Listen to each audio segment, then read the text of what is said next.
Kayaknya masih kurang kompak. Saya ulang sekali lagi. Assalamualaikum warahmatullahi wabarakatuh.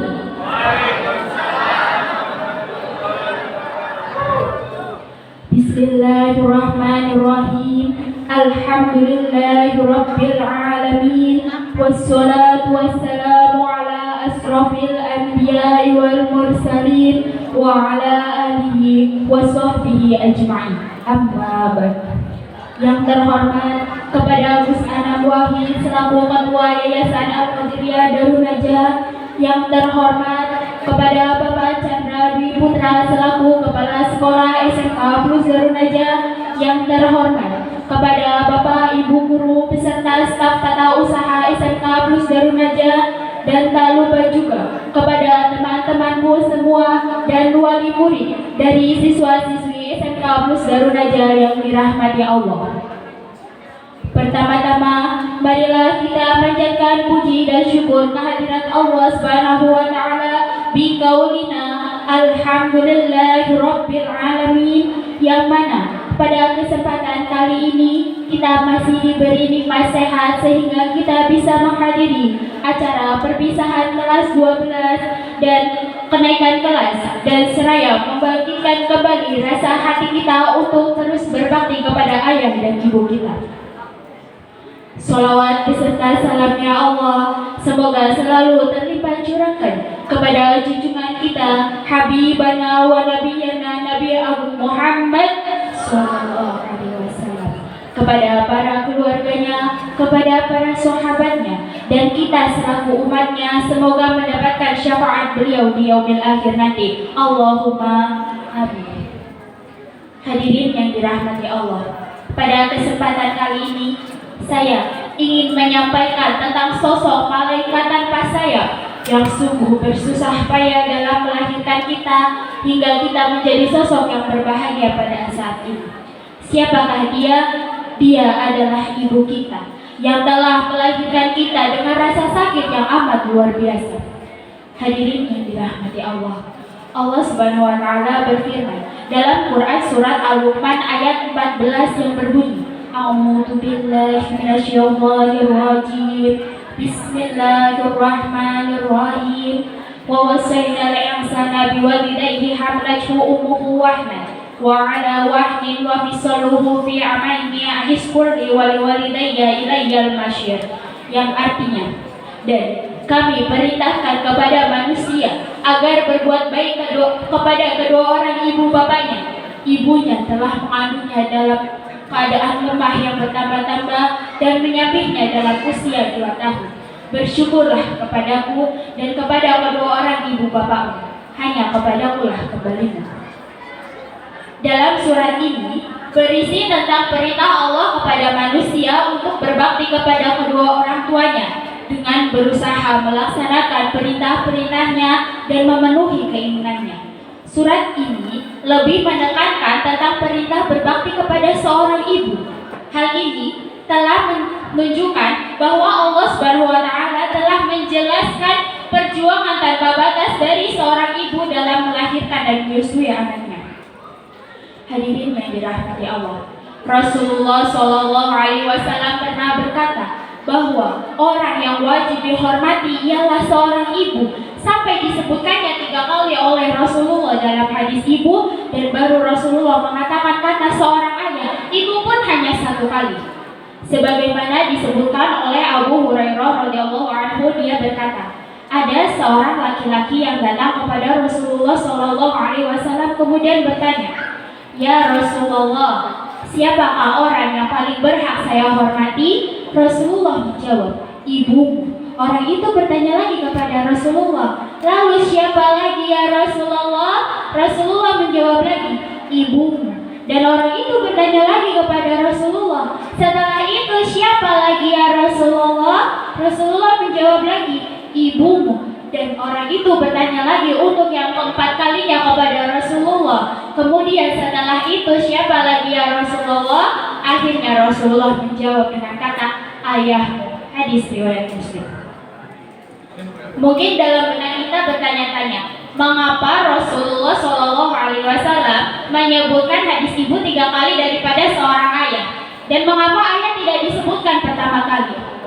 Ternyata sosok seorang ibu memang tidak ada yang bisa menandinginya, termasuk suami sekalipun. Pada waktu ia mengandung, ia harus membawa anaknya kemana-mana dalam kandungannya.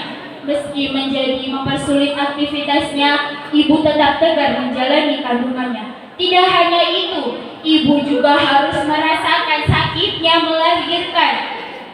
Ia rela kehilangan nyawanya hanya demi buah hatinya terlahir ke dunia ini. Tidak sampai di situ saja, setelah merasakan sulitnya mengandung, sakitnya melahirkan, ibu juga harus menyusui anaknya. Pada waktu itu, ibu harus benar-benar menjaga pola makannya agar ASI yang diberikan kepada anaknya berkualitas. Hadirin yang dirahmati Allah, seorang ibu rela berkorban demi anak-anaknya. Akan tetapi, seorang anak belum tentu bisa membalas rasa sayangnya ibu terhadap anak dan pengorbanan ibu untuk anak. Pengorbanan ibu untuk anak-anaknya begitu besar sehingga tidak bisa digantikan oleh siapapun, termasuk ayah sekalipun, di mana seorang ayah lebih memiliki peran penting untuk mencari nafkah untuk keluarganya. Sedangkan seorang ibu, ia harus memperjuangkan keharmonisan keluarganya, baik dalam mendidik anak, taat kepada suami, hingga mengelola keuangan keluarga. Maka tak heran jika Rasulullah SAW begitu memuliakan seorang ibu sampai disebutkannya 3 kali dalam hadis ibu. Hadirin yang dirahmati Allah, saya teringat tentang satu kisah pada zaman Rasulullah SAW. Pada zaman Rasulullah SAW ada seseorang yang sangat menyayangi dan sangat mematuhi ibunya, dan yang wajib pula kita contoh tauladannya. Siapakah orang tersebut? Orang tersebut ialah Uwais Al-Qarni. Uwais Al-Qarni adalah pemuda soleh yang sangat menyayangi ibunya. Uwais senantiasa merawat ibunya dan mewujudkan semua keinginan ibunya. Pada satu waktu, ibu Uwais yang sudah tua berkata kepada Uwais, "Wahai anakku Uwais, mungkin ibu tidak akan lama lagi bersamamu. Tolong ikhtiarkan doa ibu agar dapat melaksanakan ibadah haji." Setelah mendengar perkataan ibunya, Uwais pun terdiam dan termenung memikirkan cara bagaimana agar ibunya dapat menunaikan ibadah haji. Setelah berpikir cukup lama, akhirnya Uwais memutuskan untuk menggendong ibunya berjalan dari Yaman menuju ke Makkah. Begitu besar rasa cinta Uwais terhadap ibunya, ia rela menempuh perjalanan yang jauh dan tidak mudah itu hanya demi ibunya. Setibanya di tanah suci, Uwais dengan tegak menggendong ibunya wukuf di Arafah dan tawaf di Ka'bah. Melihat perjuangan anaknya, ibu Uwais pun terharu dan bercucuran air mata karena dapat melihat Baitullah sebelum ia meninggal. Hadirin yang dirahmati Allah, dari kisah Uwais Al-Qarni, kita wajib mencontoh sikap dan tauladan Uwais terhadap ibunya. Karena jika kita ingin mendapatkan ridho Allah, kita harus terlebih dahulu mendapatkan ridho kedua orang tua, termasuk ridho ibu. Karena ada istilah berkata bahwasanya surga berada di telapak kaki ibu. Hal ini menjadi bukti bahwa keridhoan seorang ibu merupakan hal yang sangat penting bagi setiap anak. Hal tersebut dinukil dari hadis yang mempunyai arti ridho Allah bergantung ridho orang tua dan kemurkaan Allah bergantung dari kemurkaan orang tua. Maka dari itu, atas kesempatan maupun kesempitan kita, atas waktu ataupun kesibukan kita sebagai seorang anak sudah sepantasnya untuk meninggikan bakti kita kepada kedua orang tua kita. Bakti kita kepada kedua orang tua kita bukan sekadar memberi uang ketika kita sudah bekerja, tetapi membahagiakan dan merawat mereka dalam sakit maupun sehatnya. Hadirin yang dirahmati Allah,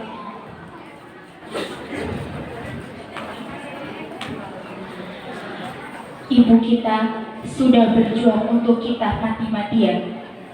Maka dari itu, mari kita terus sayangi, mari kita doakan mereka agar senantiasa sehat, senantiasa selamat, senantiasa sejahtera dan selalu dalam lindungan Allah Subhanahu wa taala. Sungguh Tangis air mata sedikit pun tidak bisa menggantikan jasa dari seorang ibu untuk kita. Maka darinya, mari kita senantiasa patuhi, senantiasa sayangi sebelum mereka meninggalkan kita untuk selama-lamanya. Mungkin hanya sekian yang dapat saya sampaikan. Kurang lebihnya mohon dimaafkan. Wallahul muwaffiq ila aqwamit thoriq. Wassalamualaikum warahmatullahi wabarakatuh.